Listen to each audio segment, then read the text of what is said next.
Estamos en la ciudad de Rivera, dando comienzo al desarrollo del proyecto denominado Rompidiomas. Este proyecto fue ganador de los fondos concursables del Ministerio de Educación y Cultura. Comenzando con el mismo, en primer término, les vamos a mostrar algunas imágenes de los principales atractivos que tiene la ciudad de Rivera y luego estaremos conversando con Ademir Lescano, que trabaja hace más de 20 años como cambista. Cambista es una actividad que se realiza específicamente en las zonas de frontera.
En el marco del proyecto Rompidiomas vamos a dialogar con Ademir Lescano, quien hace muchos años desarrolla una actividad que es característica de esta frontera. Nos estamos refiriendo al cambio de monedas. Ademir, ¿cuántos años hace que estás en esta actividad acá por la frontera Rivera-Livramento? De 25 a 26 años ya. Estoy casi 26 años que estoy en la actividad ahí. Es decir, que en ese tiempo son muchas las experiencias, principalmente con personas que vienen a la frontera para cambiar dinero y poder llevarse de repente la mercadería a un precio más económico comprando en Livramento. Exactamente, principalmente con los uruguayos, que vienen mucho aquí en la frontera para hacer sus compras aquí en Livramento y pasan por nosotros los cambistas, donde siempre hay un precio bueno y somos muchos cambistas ahí. En el caso, unas 10 familias con un poco más, porque hay bancas allí que tienen 3 o 4 y entonces cada uno representa una familia. Bien. ¿Eso ha llevado esa situación de trabajar como cambista en la calle? ¿Se refiere seguramente a la falta de otras oportunidades laborales que existen en este lugar? Exactamente. Yo soy jubilado, pero antes de jubilarme trabajé en el frigorífico Armor, que empleaba casi 5.000 personas durante las temporadas de faena. Y después, cuando cerró, quedamos sin una actividad. Yo fui bagallero antes de ser cambista. Eso es típico aquí de la frontera. Si nosotros recorremos la frontera de Uruguay con Brasil, en cada lugar hay un tipo de actividad similar donde la gente lucha por llevarse la comida a sus hijos todos los días. Eso mismo. Aquí en el caso de los cambistas, antes también había cigarreros. Ahí empezó a complicarse un poco esa actividad y los cambistas estamos durando ahí. Hay gente con más años todavía. Ademir, ¿ustedes trabajan con tranquilidad, con el dinero en la calle y eso no es un poco arriesgado? Sí, el riesgo siempre existió. Ya hubo algunos asaltos, algunas cosas, pero siempre pagamos seguridad para estar más tranquilo, ¿no? Pero siempre el riesgo existe. ¿Alguna anécdota en esos tantos años de trabajo con algún extranjero que haya venido y que haya llegado de repente a cambiar alguna moneda que ustedes no la manejan comúnmente? Ya sucedió conmigo varias veces. Árabes a veces vienen con monedas del país de origen y aquí no hacemos ese cambio, ni sabemos el valor de la moneda. Pero cambiamos euros, peso argentino, peso uruguayo, reales para los uruguayos, y cuando los brasileños vienen también compran muchos pesos también. Ahí sucedió una vez conmigo, una persona de Porto Alegre llegó allí y decía, ¿qué hacen ahí? Pensó que era juego de quiniela. Le digo, no hacemos cambio. ¿Cómo cambio? Ahí quería ver qué moneda teníamos y todo. Entonces, gente que ni sabe que existe esto. Aquí es peculiar, es nuestro, aquí en la frontera. Creo que también en Cuaraí o allá en Aceguá también debe existir. Pero la única frontera mismo que tiene todo aquí, que es bien en la línea divisoria, es aquí en Livramento, Rivera. ¿Ustedes trabajan tranquilos ahí en cuanto a contralor y demás? Sí, gracias a Dios sí, tenemos la tranquilidad. Bueno, todo el mundo sabe que hacemos esto, ¿no? Y nos dejan, menos mal que nos dejan, porque la verdad que somos un montón de gente, ¿no? Y dependemos de esto, no hay otra actividad. Si yo pudiera elegir y tener un empleo seguro, claro que no haría esto, pero nos llevó a esta situación, la situación de no tener empleo. En cuanto al valor del real con relación al peso, al día de hoy, estando más o menos sobre los 8 pesos cada real, ¿es conveniente o convendría que estuviera más caro el real? No, cuanto más barato esté el real, mejor para nosotros, porque vienen muchos uruguayos, porque son pocos los brasileños que cambian de reales a pesos. Ahí, si tuviera más de 8, para ellos sería mejor. Pero nos conviene que siempre esté bajo, porque ahí vendemos más reales. O sea que en este momento se está trabajando bien. Gracias a Dios sí estamos trabajando muy bien. Bien, Ademir, ha sido un gusto conversar contigo, muchas gracias por tu tiempo y destacar y contar a los televidentes acerca de esta actividad que es específica de la frontera Uruguay-Brasil. Bueno, gracias a ti. Solo quería agregar que yo soy brasilero, estudié en Uruguay, fui compañero tuyo de liceo, me terminé el liceo y hablo los dos idiomas, claro que hablo más portugués, ¿no? Soy brasilero. Bueno, muchas gracias. Gracias a ti, Ademir. En el marco del proyecto Rompidiomas estamos visitando la ciudad de Artigas. Luego de mostrarles imágenes de los principales atractivos turísticos de esta ciudad, estaremos dialogando con Marcio Montero, que trabaja como fletero en esta localidad.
En el marco del proyecto Rompidiomas vamos a dialogar con Marcio, que es artiguense y es un fletero, una actividad que se desarrolla acá en la frontera. Y bueno, y con él vamos a conversar para que nos cuente un poco esa vida que no es fácil, es una vida muy sacrificada. Marcio Montero. Marcio Montero, cuéntanos entonces, ¿cómo es la vida de un fletero acá en Artigas? Bueno, buenas tardes, ¿cómo anda? También un gusto charlar. La vida del fletero a veces es complicada, a veces fácil, es todo dependiendo del día a día. Nos levantamos en la mañana y salimos a buscar el pan de cada día, como le decimos nosotros. Como se dice, si no la olla no se mueve, pero, como se dice, es cada uno saliendo detrás del vivir, del pan de cada día, es eso nomás. Marcio, ¿ser fletero es una opción o es una necesidad por falta de trabajo de repente acá en Artigas? Es por falta de trabajo, ¿cómo es? Falta de trabajo. Por eso es una necesidad de salir a trabajar para sostener a la familia, porque hay pocas fuentes de trabajo. Exacto, vemos que hay un montón de familias que viven de esto. Vemos al cruzar por acá por el barrio cantidad de carros, de carretillas, como lo mencionan ustedes, y de gente que se dedica a lo mismo. Sí, más o menos poner unas 50 familias. Unas 50 familias viven de los fletes, como decir. ¿Y cómo es el mecanismo del otro lado de la frontera en cuanto a recibir esos fletes? ¿Cómo se manejan ustedes con los comercios? Es decir, ya somos un grupo y cada uno sabe el comercio que tiene que ir y allí toma sus fletes. La persona paga y ahí cada uno toma el flete. Se llevan un porcentaje de la mercadería. Un porcentaje de la mercadería. Claro. Ahora el río está muy bajo, está fácil cruzar en las carretillas, pero ¿y cuando crece qué pasa? Cuando crece lo hacemos la trayectoria en bote. En bote la hacemos. Para cuando la carretilla no pasa, la pasamos en bote. ¿Y ahí cuando llega a la orilla? Le hacemos el traspaso de nuevo. Es todo un mecanismo. Seguramente que en invierno, cuando hay creciente, cuando llueve, es bastante difícil ese trabajo. Es una vida sacrificada, no es muy fácil. Muchos la ven fácil, muchos lo opinan de afuera, pero es solo quien está ahí en el día a día que ve cómo hacemos, cómo se trabaja.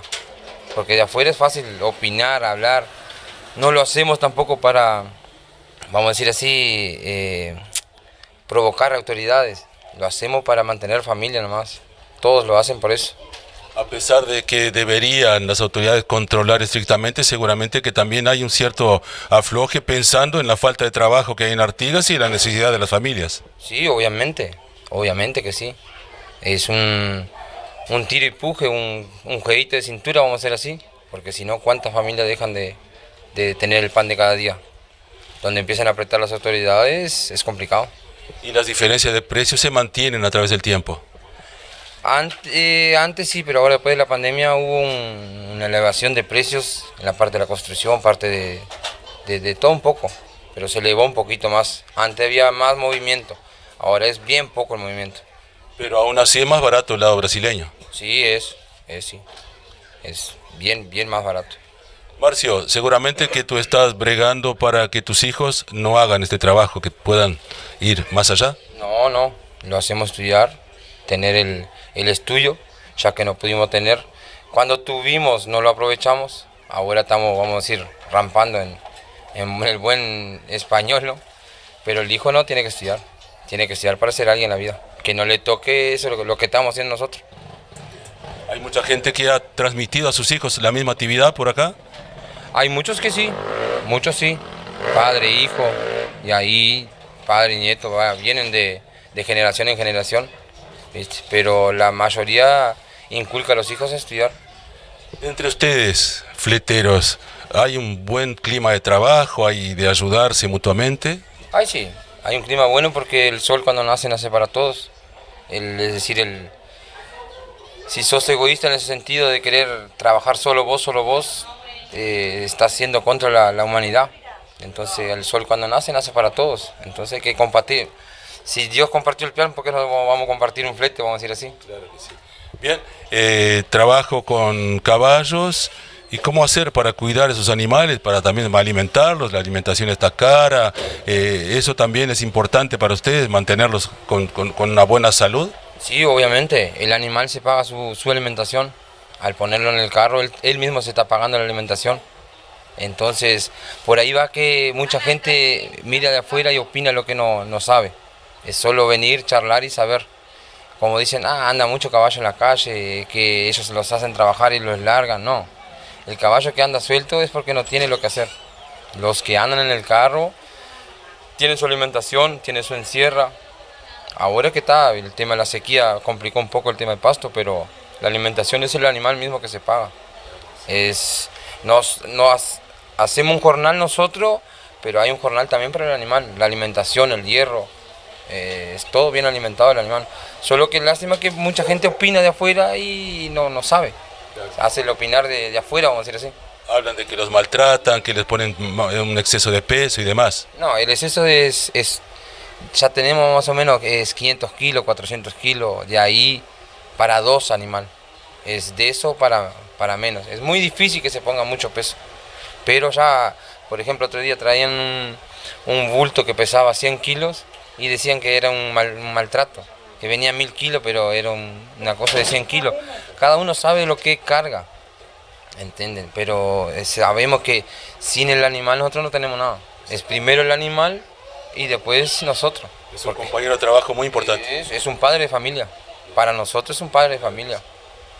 Bien, Marcio, agradecemos tu tiempo y bueno, y a seguir trabajando porque el trabajo es noble, sea lo que sea que se haga. Así que a seguir adelante, luchando y para que tus hijos puedan ser en el día de mañana, hacer otra actividad que no tengan que trabajar tanto, que sacrificarse tanto y que tú te sientas orgulloso de ellos. Muchas gracias. Muchas gracias. A las órdenes. Estamos en los accesos a la localidad de Aceguá, frontera con Brasil, el comienzo del Camino de los Quileros, famoso por estos personajes que lo han recorrido durante muchos años y que aún lo siguen haciendo. Vamos a mostrarles algunas imágenes de este centro poblado y a continuación estaremos dialogando con Nicolás Fariña, el artista que ideó y construyó las obras que representan a estos sacrificados trabajadores, obras que están ubicadas en la ciudad de Melo. Y a continuación estaremos conversando con Darly Borges, uno de los quileros que desde hace 35 años realiza esta labor para llevar la mercadería hacia la ciudad de Melo y con lo que gana así puede mantener y darle de comer a su familia. Este trabajo lo estamos desarrollando en el marco del proyecto Rompidiomas de los fondos regionales concursables del Ministerio de Educación y Cultura.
Tenemos el gusto de dialogar con Nicolás Fariña, escultor, artista, que se ha tomado el tema de los quileros para desarrollar un trabajo realmente extraordinario que ustedes van a ir viendo en imágenes a medida que charlamos con él. Nicolás, ¿qué te llevó a tomar ese tema tan importante y tan de esta zona, tan de esta idiosincrasia de un pueblo de frontera, situaciones que en otros lados no se dan? Primero, gracias por esta entrevista. La temática del trabajo escultórico viene inspirada en la canción de Osiris Rodríguez, que se llama El pobre que va por pan, y también, de los quileros de frontera, de acá de Melo, ¿no? Que uno de tan chico los veía llegar, y por qué no plasmar esa realidad que hoy por hoy la seguimos viendo. Esa tradición de los quileros, denominados también quileros de Aceguá, porque de Aceguá traen la mercadería, eso tiene una larga historia, viene de muchos años.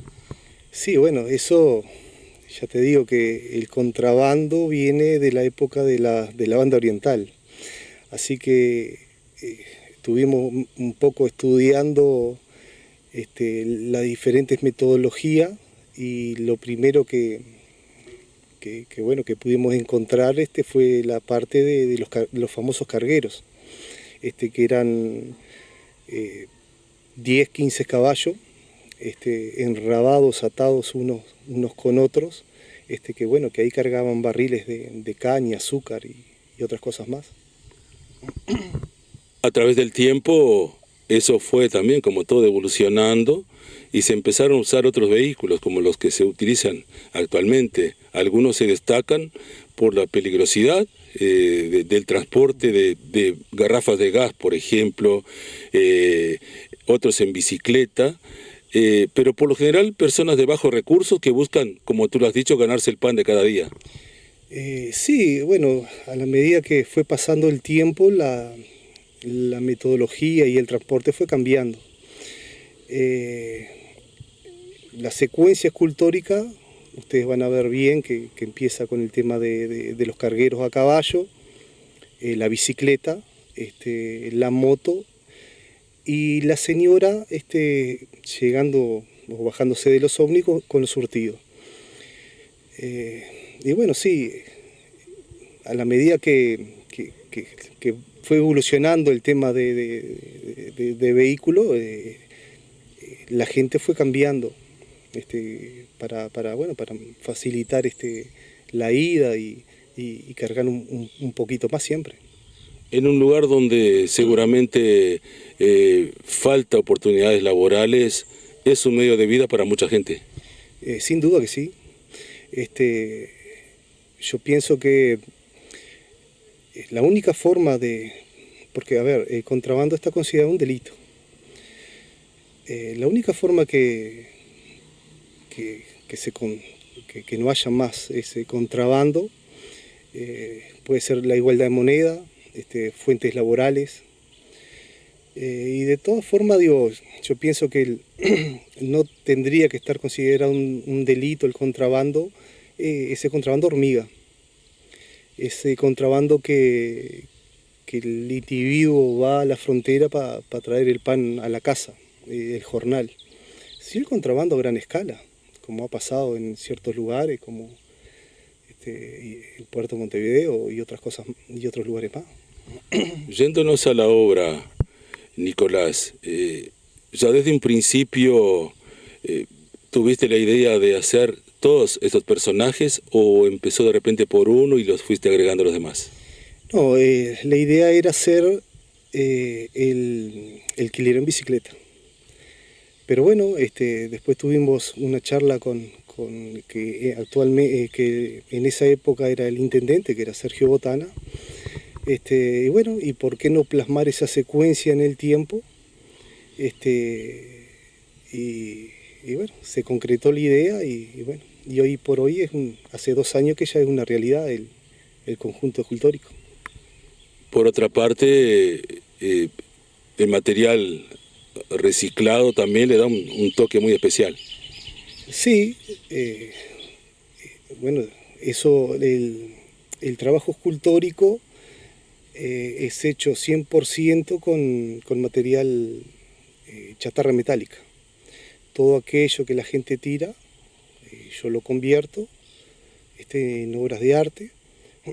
Y también va de la mano con el medio ambiente, ¿no? con esto tan importante de reciclar y limpiar un poco el medio ambiente. ¿Cuánto tiempo tardó la ejecución de toda la obra? Y me llevó 1 año y medio más o menos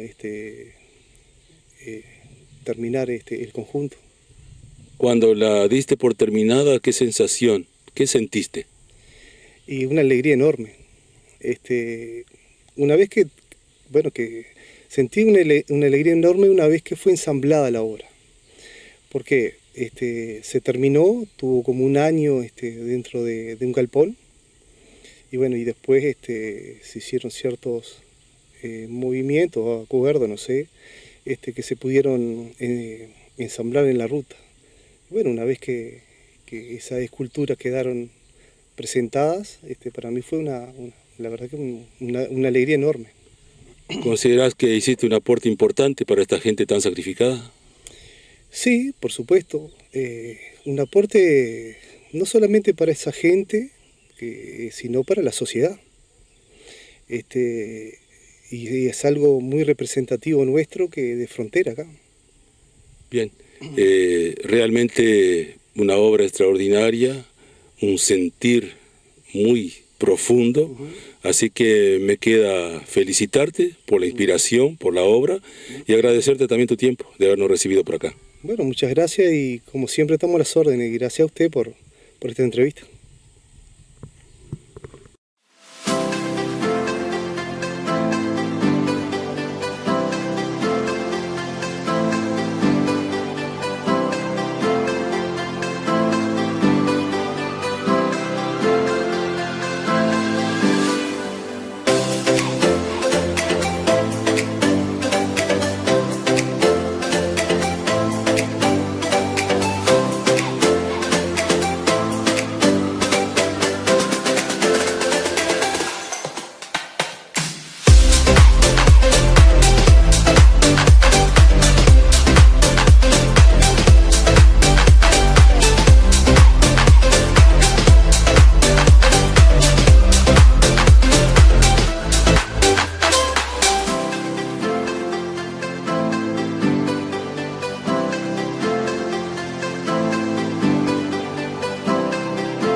y dándole continuidad a este proyecto donde estamos mostrando personajes de las distintas zonas de frontera de nuestro país con el Brasil, vamos a conversar ahora con Darly Borges, un quilero que lo hace desde los 14 años, y él nos va a contar entonces cómo es la sacrificada vida de un quilero de Aceguá que trae la mercadería hasta la ciudad de Melo. Buenos días, Darly. Bien, vamos a conversar entonces un poquito en cuanto a ese trabajo tan sacrificado que usted viene desarrollando desde hace más de 40 años en toda esta región. ¿Cómo es la vida del quilero? Y no es fácil, ¿no? No es fácil porque uno, cuando yo iba en bicicleta, o sea, no iba yo solo, ¿no? ¿Verdad? Éramos unos cuantos compañeros, éramos, yo que sé, alrededor de 40, 50 bicicletas en aquella época, en plena dictadura. Y bueno, y no había, ni hubo, ni va a haber mucho laburo acá. Entonces, hacíamos eso, traíamos todo lo que se podía traer, mercadería, algún mueble en bicicleta, y pasando trabajo, esquivando el ejército en aquella época, que de cada 3 cargas, de cada 3 veces que iba, perdías una. Porque ellos te perseguían a pata de caballo, y en eso sí, esas cosas en bicicleta te agarraban donde querían. Y pasé el jornal, ¿no? Porque si hubiera habido trabajo no hubiera existido. ¿Quién va a querer andar arriesgándose todo en la vida, la conducta, todo? Pase un jornal. Si hubiera habido trabajo, no había existido eso. Y después fue pasando el tiempo y se cargaba con algún ónimo, algunos bultos, unas cosas ahí. Y después pasamos a la moto.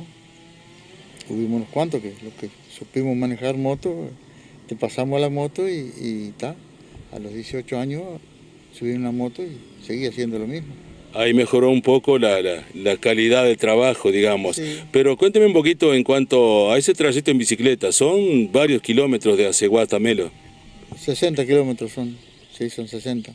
No era fácil, ¿no? Porque si la carga era voluminosa, había cargas livianas que eran las que te dejaba más, por ejemplo, y el viento te jorobaba. Tenías que cargar comida y a veces quedarte una noche o 2, hasta 3 por ahí, por esos campos escondidos, esperando que retiraran las patrullas. Por eso andaban por todos lados, entraban en cualquier campo, en cualquier lugar y patrullaban y todo. Y cuando nos tocaba pedalear a rayo sol, que la mano estaba buena, era pedal y pedal nomás. ¿Cuánto demoraban más o menos? 2, 3 días tal vez. Si no pasaba nada, se venía de repente en 3 horas, pedaleando, 3 horas, a veces más seguro, a veces andás cansado. Por cansancio demoraba igual todo el día. Ahora, si estaba complicado, demoramos hasta 3 días para llegar. Que andar por todos esos campos, esos bañados, cruzando zanjas, descargando y cargando. Esa fue la etapa más brava. Para mí, todos los compañeros que andábamos en eso. Claro. ¿Es cierto que se carga una heladera, por ejemplo, o un juego de living en una bicicleta? Sí, se puede, sí. Eso viene todo en caja desarmable. Viene todo desarmable. El ropero es un bulto largo, después la cama, todo desarmable. Hasta la parrilla la cama venía desarmable. Sí, trajimos, sí. Y la ganancia no era mucha, o sea, como para salvar el jornal. Seguro, cuando tocaba traer eso, nos rebuscábamos, era mejor, pero después la otra mercadería, pero siempre es así, hacer jornal nomás porque muy pocos pudieron salir adelante. Es increíble que se pueda cargar varias garrafas de gas también en una moto. Sí, yo lo máximo que le he puesto y lo que le voy a poner son 15 garrafas, pero hubo gente de 18 garrafas, sí. O sea, peligrando la vida. Lógico, reventar la goma y aparte que en la ruta ahí, desde que yo tengo la contabilidad en la mente, ya se perdieron, eran 16 o 17 compañeros, perdieron la vida por reventar las gomas. ¿Combustible también? ¿Nafta también se traía? Sí, combustible, nafta, incluso uno rodó una vuelta y se prendió fuego. Pero el peligro está siempre. En la moto pasó a ser más cómodo, a ganarse unos pesos más, a no cansarse tanto físicamente, pero está la vida en juego más que nada. Es como andar caminando arriba de un hilo sin red abajo. Exactamente. Y en cuanto a llevar algo desde el Uruguay para el Brasil, ¿en algún momento se pudo hacer también un trabajo de ida y vuelta? Sí, sí, en esa época se pudo, sí, en la dictadura y antes de la dictadura Tazo no estaba, o sea, era niño, ¿no? Pero Sí. se alcanzó a llevar, sí, se alcanzó a llevar carne, alpargatas rueda uruguaya, ahí no recuerdo qué otra cosa más era, pero no lo hacía yo eso, pero sabía que sí, porque cuando nosotros íbamos en bicicleta, nos desarmamos, sacamos la rueda y los choferes nos llevaban en la bodega la bicicleta. Ahí veíamos la gente que llevaba eso, llevaba así, bulto de carne, se llevaba muchas cosas, yo no recuerdo ahora, no me acuerdo. Me acuerdo de esas dos porque fue lo que vi, sabía que llevaban, sí. Y en un principio, ¿qué era lo que se traía más comúnmente en aquella época cuando usted empezó? Había pocos renglones, era caña, tabaco, yerba, poroto, cascarilla, harina, todo en bolsa de 50 kilos se traía. Igual atrás en la bicicleta ponía 2 bolsas de harina o 2 bolsas de poroto, era toda una bolsa grande, 50 kilos. Yerba venía suelta también. Había pocos renglones. Ahora vas a cualquier casa de comercio en la frontera y parece un shopping, tiene de todo. Claro. Antes era pocos renglones había y todos daban ganancia. Bien. Mirando un poco para atrás, Darling, ¿valió la pena todo ese sacrificio? En mi caso, a muchos quizás no, a muchos les valió muchísimo porque hoy en día tienen grandes comercios, grandes otros negocios, lo que fuera, en base a la frontera. A mí lo que me valió que crié mis 6 hijos, tengo 6 hijos, 3 entrenados, 15 nietos y todo comido de mis manos haciendo eso. Y ninguno me salió ladrón ni nada. O sea que realmente valió la pena. Para mí sí. Y no tengo vergüenza de decir lo que hice y lo voy a seguir haciendo. Ahora, en 24 de agosto, la nostalgia la pasé arriba en el hospital internado, llorando de dolor. Me quebré la muñeca acá en la rodada, quebró en 3 lugares la mano. Justo la acelerá. Si fuera la otra, andaba con una mano sola igual. Y intenté ir de vuelta, hice 2 viajes y no, me duele mucho no. Pero ¿cuánto me cubre? Voy a seguir. Estuve trabajando en la construcción, unos 8 años más o menos, que son los años que no estuve en la frontera cargando nada. Después, la construcción, por bueno que sea el trabajo, siempre chanca. Se termine, bueno, vamos a esto, lo que sabemos hacer mejor. Y bueno, la frontera es la madre de los pobres, no hay caso. Y la madre de los pobres y dentro de eso se acobijan los ricos también, porque eso también vive la frontera, no es solo el pobre. Para culminar, ¿cómo ves el futuro del quilero acá en la zona? Y se ha terminado mucho, ¿no? Se ha terminado mucho. En caso mío de motoquero, llegó a haber 60 motos y más también. Ahora quedan poquitos. Hace unos tiempos atrás, antes de yo tener accidente, era el último mexicano, era yo nomás. Ahora aparecieron otros más ahí, porque tenían autitos ellos, pero pobre uno cargando poquito no puede mantener un auto, volver a la moto de vuelta. Pero creo que futuro no, alquilero así como uno no hay, es como yo siempre dije. Y el futuro para el pobre, futuro no existe. Yo tengo en mi mente futuro no existe, menos para el pobre. Futuro para el pobre es hoy, mañana y pasado, quién sabe. Vivir el día a día. Ah, sí. El pobre no puede soñar mucho porque no tiene como cumplir muchos sueños más que poder comer de tus manos y tener que comer todos los días y que veas que tu gente come de tu trabajo o que ellos, tengo uno de los 2 varones, iban en moto conmigo, ahora tienen el taller de moto, pero se puede dar un viaje, ellos van. Pero comer de las manos de uno. Pero de todos modos, es un orgullo poder haber mantenido a tu familia con ese trabajo. Lógico, para mí sí, cómo no. Siempre lo digo. Lo que aprendí y bueno, y lo que hice siempre, ellos aprendieron porque les gusta andar en moto cargada, y yo se les digo, no, y dejaron de estudiar todo porque no se podía mantener, pero salta un viajecito y ellos van, dejan el taller y van. Y ahora nomás que estoy lastimado que no viajo, ellos viajan para mí, en la moto, cobran el viaje y la plata es mía.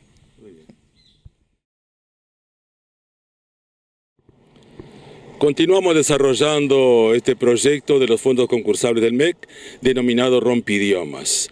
Estamos en la ciudad de Río Branco, donde vamos a conversar, vamos a conocer la historia de las quitanderas, mujeres que para mantener sus familias hace muchos años producían en las chacras, hacían dulces, quesos y salían a vender para mantener a su familia.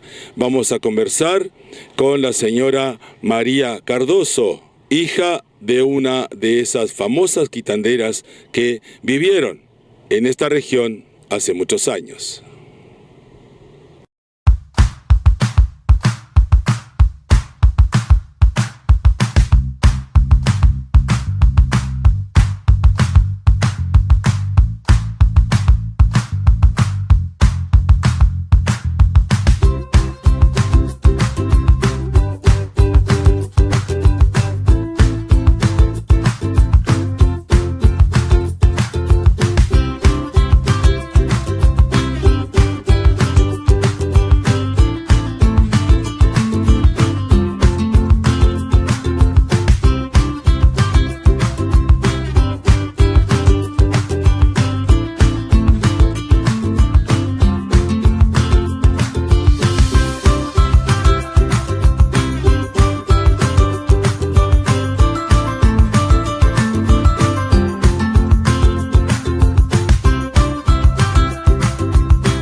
Recorriendo las zonas limítrofes de nuestro país con el Brasil, estamos en la ciudad de Río Branco y vamos a conversar con la señora María Cardoso, 92 años, hija de una quitandera, personajes que existieron hace muchos años en esta región y que caracterizan a la misma. Buenos días, María, un gusto tenerla por acá. Bueno, quisiéramos que se presente entonces, que diga cómo se llamaba su mamá. Bueno, el gusto es mío. Yo nací el 1 de julio de 1930. Soy hija de María Aurelina Cardoso, nacida el 4 de junio de 1904. ¿Está? Bien. Y cuénteme entonces la actividad de su mamá. Bueno, la actividad de mi mamá, éramos muy pobres, nacíamos en San Servando, era una quitandera que plantaba para poder darnos que comer, vender lo que hacía, manteca, huevo, venía hasta la zona acá, Río Branco, y ahí dejaba su quitanda. Tenía un sulque, un poco andaba en el sulque, otro poco andaba a caballo, porque no teníamos condición y eran muchos kilómetros de San Servando acá. Y en cuanto a la cantidad de personas que se dedicaban a las quitandas en aquella época, ¿había mucha gente? Sí, en aquel tiempo, que más o menos en la zona que vivíamos, había mucha, porque casi todos hacían lo mismo.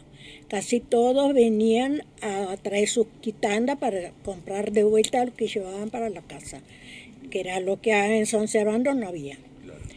¿Y qué era lo que producían en general, así? ¿Productos de chacra, aparte de huevos? ¿Qué más hacían? ¿Algunos dulces hacían, algo así? Dulce, hacían dulces, se plantaba mucho noñato, que era de donde se sacaba el dulce, se hacía el dulce, y en ese sentido, en ese tipo de dulce era eso. O si no, panes caseros, todas esas cosas que ya podían hacer, llevaban. Bien. ¿Quiénes compraban generalmente? Usted decía, las quitanderas iban de casa en casa, sí, o vendían a los comercios. ¿Cómo hacía? Sí, iban de casa en casa, ya tenían sus clientes, ¿sabe? Entonces allí los llevaban, ya tenían su encargo. Cuando tenían todo, iban a la casa y se los llevaban, que era los fines de semana, o una semana, un día por medio. Bien. Venían al pueblo, que decíamos nosotros, a traer sus cosas. Y de ahí llevaban lo que necesitaban de los comercios. No les daba. Hasta donde les daba, llevaban, ¿no? Claro. Si no, seguramente una vida muy sacrificada, de mucha pobreza y de mucho sacrificio también. Eso sí, porque no teníamos, por ejemplo, la leña para cocinar, se hacía de la hoz de vaca. Se secaba la hoz de vaca, se juntaba y se llevaba a la casa montones de bolsa para el invierno. Nosotros que éramos chicas, por ejemplo, para tener la leña para hacer la comida. Cocinabas en el suelo, porque tampoco no había fogón. Las lámparas eran de mecha, con querosén. Esa era la vida, era muy pobre, pero era otra vida, creo. Éramos pobres y era sana. Ahí está. Y en cuanto a, también habla de cocinar en el suelo, ¿qué tipo de comidas había en aquella época? ¿Qué era lo que comían generalmente? Y era la mazamorra, poroto, eso, fideo. Era todo así muy, no había esa de hoy, porque no había el puchero. ¿Era fácil conseguir carne para cocinar o era cara en la época? No, porque en ese sentido mis hermanos cuando venían de las estancias siempre les daban algo y ellos traían a la casa y mi madre salaba un poco, otro poco guardaba y eso es lo que manteníamos. Bien, o sea que en aquella época las estancias le daban carne a los peones, cosa que actualmente no sucede más. Ah, sí, ahora no sucede más. Llegaba, le daban un cordero, fuera más, cada uno se iba con su carne para la casa. Sí. María, dígame una cosa, y en cuanto a la diversión de aquella época, ¿qué era lo que había? Bueno, en aquella época era poco porque era familiar, los bailes que se hacían en la familia, en las casas. Eran los músicos, ellos mismos se juntaban, no había eso que había orquesta, no. Eso era, todos los amigos se juntaban, había carrera, había timba de taba, pero todo familiar, con sol y mosca. Sí. ¿Qué pasaba con los padres de familia? ¿Dónde estaban? Bueno, mi padre, cuando murió yo tenía 7 años, era muy chica. Mi padre trabajaba acá en la Cuchilla, acá, bueno, casi tan. Trabajaba en una casa de familia, muy buena gente. Y como se murió a esa edad, ya de ahí mi madre ya empezó el arado y la quinta. La mamá pasó a ser madre y padre. Sí, la madre y padre. Y la más grande era yo, me quedaba a cuidar y hacer lo que podía hacer en la casa mientras ella hacía su venta. María, ¿y los estudios, la escuela, qué pasaba en esa época? Bueno, se estudiaba muy poco. Yo salí de segundo año, pero gracias a Dios hasta ahora escribo, saco cuenta de todo. Porque era otro tipo de enseñar, ¿no? Era otra enseñanza. Usted iba a la escuela y iba a la escuela. Aprender ahora, bueno, yo qué sé, todo tiene una cosa. Exactamente. Bien, ¿las mujeres se embarazaban y tenían sus hijos por ahí nomás? Ah, sí, porque mi mamá vieja, que le decíamos, que era la amiga de mi mamá, su partera, era la que hacía los partos. Pero todo bien, de bien, era los partos y era la doctora, era la, vamos a decir, la partera y la doctora. Porque ella todo así. Cuando se enfermaba alguien, ¿cómo los atendía? Bueno, casi siempre se hacía en las casas, porque la mamá vieja, yo sé que a mi mamá, cuando la llamaba, ella hasta las vendosas que se usaban, unas vendosas que era con algodón, que se pegaba así para sacar los dolores, eso todo lo hacían en casa. ¿Y yuyos? Y yuyo, mi madre era muy yuyera, mi madre era curandera, mi madre hacía de todo, curaba de todo, vencía de todo. María, si comparamos así, aunque sea un momento, aquella vida con la vida de ahora, ¿con cuál se queda? Bueno, yo qué sé, yo pasé, éramos así, pero era otra vida, había más amor, la familia era más cariñosa, había muchas cosas más lindas, que ahora no lo ve, no lo hay. Bien. Si pudiera volver en el tiempo, ¿volvería a aquella vida? Volví, sí, volví porque estaba entre la familia y era otra vida, muy sana, muy sana. Tiene lindos recuerdos entonces de su familia. Mi familia, sí, éramos pobres, pero éramos muy unidos. Muy unidos, todos los vecinos, y éramos los únicos de color, que ya vuelta también, ¿no? Y éramos muy queridos, mi mamá, por los vecinos. ¿Cómo se integraban ustedes con los demás vecinos en cuanto a eso que usted me manifiesta, que eran los únicos de color? ¿Habría alguna discriminación? Había, sí. Muy cerquita de casa de mi mamá, sí, había, sí. Sí, porque los primeros eran los negros, pero mi madre no daba, como sabía, pero no le gustaba, pero... ¿No les afectó para nada eso? No. ¿Y cómo ve la discriminación al día de hoy? El día de hoy yo creo que está peor que... ¿Cómo le voy a decir? No sé en qué va, porque me parece que el color no tiene nada que ver. Claro que no. El color es el color, como todos colores. Exacto. Todo se mancha si usted los pone a donde se mancha, si no, no se mancha. Pero es la conducta de uno que hay que ver, no porque sea negro, ni como dicen esto, no, es la persona. Porque hay muchos negros, no quiero ofender a nadie, sí, pero 10.000 millones de veces mejor que los blancos. Pero exactamente. Y hay mucha maldad, hay muchas cosas. Al día de hoy, con 92 años, ¿usted siente que ha tenido una vida feliz? Bueno, feliz sí. Trabajé mucho, ¿sabes? En la vida hasta ahora. Trabajé siempre trabajé. Pero hoy, gracias a Dios, no, porque trabajo ya para mí. Tuve mis hijos se fueron al cuartel, tengo solo una hija mujer acá, los demás perdí 2 hijos. Así que me la supe llevar, mejor dicho. Luché y estoy acá. Pero buena, no pasé mucho mal, pasé muchas cosas malas. Bien. Bueno, para mí ha sido un enorme placer haber conversado con usted. De hablar con usted también, ¿sabe? Porque ahora le voy a hablar una cosa ahí, entre esto que usted me está hablando.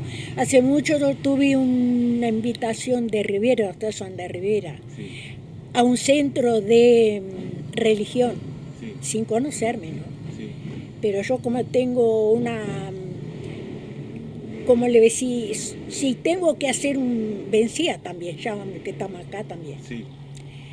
Entonces yo tengo un documento que a donde vaya con ese documento puedo hacer, que voy a hacer o algo. Sí. Es como, yo como le decía, es como el doctor o la maestra que tiene su diploma. Entonces me sacaron por eso mismo, porque en el Brasil usted ve que la busquen y la encuentran. Sí. Y me mandaron, y cuando Juan Carlos me habla, digo, qué gracioso, digo, me invitaron, pero yo no quise ir por no tener compromiso. Sí, claro. Me invitaron que fuera, que querían elegir un presidente para esa religión, Yo no voy, le pregunto a la señora, yo dice, no vaya porque después te van a tener para acá y para allá.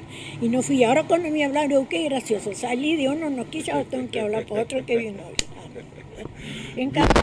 Bueno, para nosotros fue un gusto enorme haber conversado con usted y realmente... Claro, muchas cosas y vas sabiendo, pero eso es lindo. Claro. Porque hay que la gente se preocupe por saber la vida, para seguirla, ¿no? Exactamente. Es como el hijo del padre, el abuelo, tatarabuelo, seguir la vida. Exactamente. Yo soy abuela, bisabuela, tatarabuela. Bien.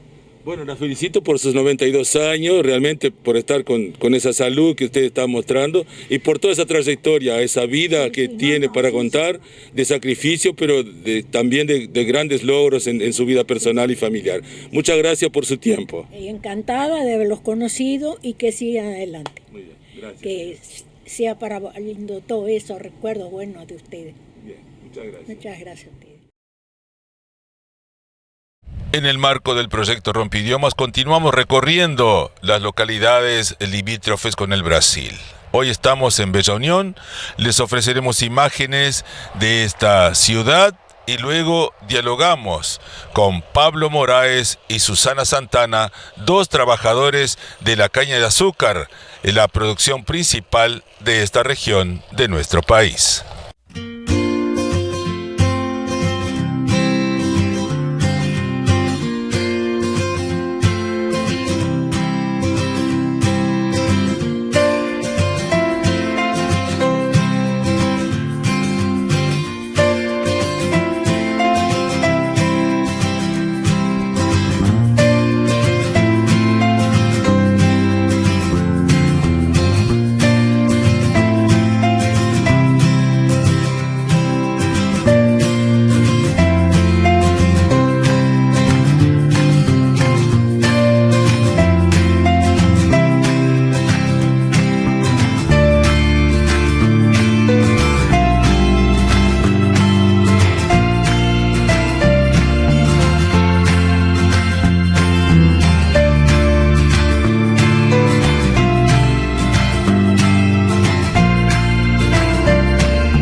Estamos en Bella Unión con Pablo, que es un trabajador de la caña de azúcar, y con él vamos a conversar para que nos cuente cómo es ese trabajo que solamente se da aquí en la zona de Bella Unión, en el departamento de Artigas.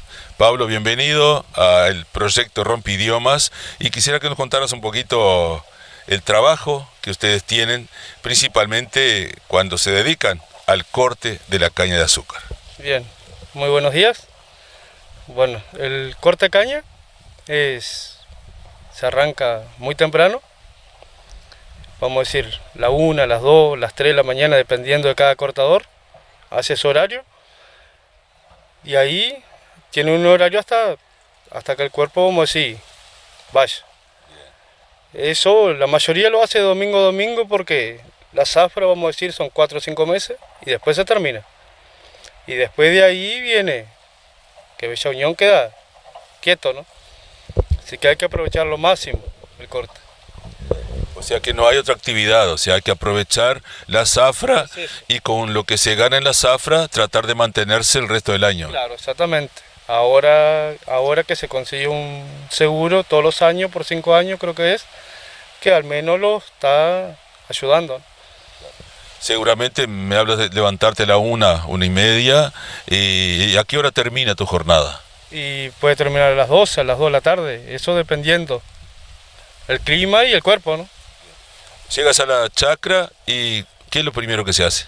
Se afila la herramienta, empezando facón y cortadora, y el peón, que es para sacar la caña, y ahí se la corta.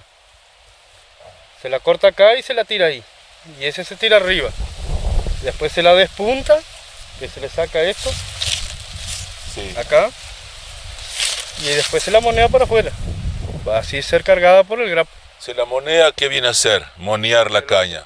Agarrar la mayoría con una madera que es curvada, y ahí se la cruza por abajo y el hombro, y ahí sacarla de allá adentro para afuera.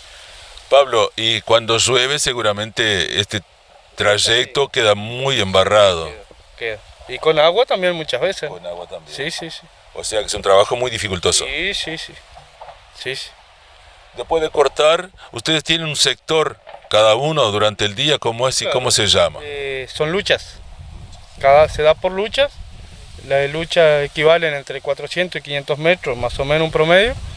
Y bueno, cada persona tiene sus 5 o 10 surcos, lo que le toque. Y él trabaja en esa parte. En su lucha. Claro, terminó, salió y marcó de vuelta. Y así sucesivamente. Pablo, y para que te paguen el trabajo, ¿cómo se calcula eso? Se calcula por tonelada y metros. Los metros de las toneladas que usted corta por día, y eso equivale por el precio que está la tonelada, ¿no? Aparte se suma si hay caña enredada, si hay caña mal quemada, todo eso suma al valor, ¿no? Y en toda esa jornada muy extensa de trabajo, en algún momento puedes parar un rato para comer. ¿Cómo hacen? ¿Cómo hacen? Eso queda a criterio de cada uno. En el momento, porque es por destajo. Nadie lo obliga, pero en sí, nosotros mismos, si no hacemos ahí en ese momento, después no hacemos. Los días de lluvia no se trabaja. No, son pagos. Sí. Eso sí, queda a criterio. Para hoy podemos venir, ¿no? Que mucha gente lo hace. Bien. Pablo, ¿y lo que se gana es suficiente para mantener a la familia con ese trabajo? Y suficiente, vamos a decir que no. No es malo, pero tampoco es bueno. Eso hace que personas de otros lugares del país también se arrimen en las jornadas en el periodo de zafra. Sí, cómo no. Mucha gente viene a hacer la zafra acá. ¿Y tú particularmente estás conforme con ese trabajo? Sí. En el sentido que cada año está mejorando mucho más, ¿no? Porque se está trabajando muy bien en el sentido de precios y todo eso, y cada año va mejorando. Eso repercute en el salario de ustedes. Claro, exactamente. Bueno, realmente es un trabajo muy sacrificado, pero que otras opciones acá en la región no hay de trabajo. No, no hay. Acá después que termina es riego, queda para un cuarta parte del personal, que el resto queda. Va el seguro de paro. Claro. Pablo, ha sido un gusto conversar contigo y realmente es una tarea muy noble. El trabajo todo enriquece a la persona y con mucho orgullo para mantener a su familia. Así que felicitaciones por ese trabajo. Muchas gracias.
Estamos en Bella Unión y vamos a dialogar con Susana Santana, que es una trabajadora de la caña de azúcar. Realmente pensamos que esto era un trabajo exclusivo para hombres, pero nos encontramos con ella que nos va a contar que realmente realiza esta tarea dura, esta tarea esforzada, pero que lo hace también con mucho orgullo para mantener a su familia. Susana, ¿qué puedes contarnos? Que soy una peluda a mano, sí, yo hace años que corto caña, digo, es un trabajo duro, pero es lo que sé hacer, ¿no? No, crié mis hijos así, digo, y es lo que hay también acá en Bella Unión, ¿no? Porque acá en Bella Unión hay pocos trabajos y eso, ¿no? Y para uno tener más, ganar un poquito más, digo, no queda otra que salir a las cañas, ¿no? Bien, cuéntanos un poquito tu jornada de trabajo, a qué hora arranca y cuándo termina. Bueno, nuestro trabajo arranca a las 6 de la mañana, pero nosotros con mi compañero íbamos a las 2, a las 3, a las 4 de la mañana, tiempo de invierno, digo, para poder hacer más, ¿no? Porque eso es, continuamos cortar más ganar. Pero ahora, el año pasado me largué sola porque como mi compañero se jubiló, digo, no, ya no corta más. Llegas a la chacra y ¿cómo arranca el trabajo? Y primero hay que abrir lucha, digo, después poder sacar tu lucha, sí. Es difícil que la saquen el día, ¿no? Pero, digo, al otro día se puede sacar, igual, ¿no? Si no son luchas grandes, se puede sacar al otro día, ¿no? O en 2 o 3 días, igual, si son luchas grandes. ¿Cuáles son las herramientas que se utiliza para ese trabajo, Susana? Y ahí se utiliza el machete, la cortadora, digo, hay muchos compañeros que usan el peón también para levantar más peso, ¿no? Porque dice que es más práctico, pero yo nunca pude trabajar. Yo trabajo con el peón y la cortadora, ¿no? ¿El peón viene a ser el que arma lo que se llaman los monos? Sí, voy en mona y después ellos ponen el peón por abajo así y la levantan. Cargan mucho más, ¿no? Mucho más. Sí. Pero es un trabajo que requiere mucha fuerza, o sea, para una mujer resulta difícil. Ah, sí. Sí, no soy la única mujer tampoco, ¿no? Creo que hay un montón de mujeres también, ¿no? Que hacen el mismo trabajo, ¿no? Yo he conocido una compañera que sí, que ella levantaba con peón, que levantaba mucho más, ¿no? A veces mucho más que un hombre también. Susana, ¿y cómo es este clima, este ambiente de trabajo donde 99% son hombres? ¿Cómo te sientes trabajando acá? Yo me siento bien, porque a pesar que yo trabajo en un grupo ahí de Álvaro Frusto, digo, ellos siempre me respetaron, mis compañeros siempre me respetaron y digo, y no tengo nada que decir de ellos, ¿no? En los días de lluvia, de mucho frío, ¿qué pasa? ¿Se trabaja igual? Sí, se trabaja, sí. De lluvia, si está lloviendo, no se trabaja. Digo, nos presentamos en la chacra y ahí el patrón decide, ¿no? Si nos vamos para casa, si no estamos, ponele 45 minutos ahí y nos vamos. ¿Qué pasa con el jornal de ese día? Ellos te pagan las horas que está lloviendo. Al menos nuestro patrón nos paga. Ponele que si deja de llover, él nos paga esas horas hasta que llovió. No, Al después, parar la lluvia tienen que presentarse a trabajar. no, el que quiere sí y el que no quiere no. Porque hay mucha gente que igual ellos paran la lluvia y van a trabajar igual. Porque contima vos haga, eso es criterio tuyo, ¿no? Al final del mes se puede obtener un dinero que permita mantener a la familia. Sí, no es mucho pero da, sí. Da. Para el que tiene muchas criaturas, sí, ¿no? Capaz que pero da, sí. Para tus hijos pretendes otra cosa seguramente. Sí. Siempre le he dicho a ellos que trabajen, que estudien. Pero ahora, como yo ya los crié, ya tantos mayores ya, tengo una niña de 14 años, digo que estudie. Pero ellos ya están grandes, mis hijos, ¿no? Los crié así, cortando caña, andando en los galpones, plantando caña, de todo. Siempre en la lucha nomás. Como quien dice, en la lucha mismo. Sí, siempre en la lucha. Sí. Es lo que hay, ¿no? Y lo que le digo a mis hijos que nunca toquen nada, ¿no? Que prefiero que vengan a cortar caña o a hacer cualquier trabajo y no que anden haciendo otras cosas. Realmente una experiencia de vida muy admirable, así que te felicito por la misma, por haber logrado con sacrificio llevar adelante tu familia y bueno, y que sigas entonces en esa lucha. Bueno, muchas gracias y estoy a las órdenes porque cualquier cosa estoy a las órdenes.